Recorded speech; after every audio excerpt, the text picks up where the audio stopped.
আসসালামু আলাইকুম। সবাইকে পবিত্র ঈদ উল আজহার শুভেচ্ছা। আমি পুষ্টি ফাউন্ডেশন থেকে জেনারেল সেক্রেটারি রেবেকা।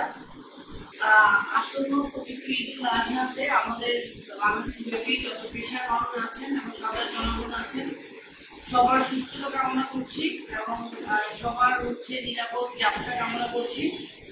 আমরা ঈদ উল আজহাকে সামনে রেখে অনেক চিন্তা করি যে আমাদের রোগের বিষয়গুলো, যাদের প্রেশার আছে, ডায়াবেটিস আছে, যাদের কোলেস্ট্রল অসুবিধা আছে, অবশ্যই আমরা বুঝে শুনে ব্রেড মিট খাওয়ার চেষ্টা করবো। যাদের নিয়মিত চেক আপ করা দরকার আমরা এখন চেক আপ করে নিব, যেন আমরা আমাদের এনজয় করতে পারি।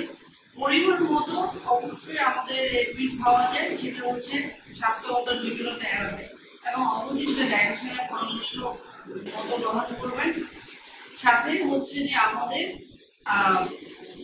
যারা হসপিটালে কাজ করছে, যাদের কাছে আমরা গেলে সুস্থতা বোধ করি, আমরা তাদের ডাক্তার এবং ডায়েটিশিয়ান তাদের পরামর্শ দেব।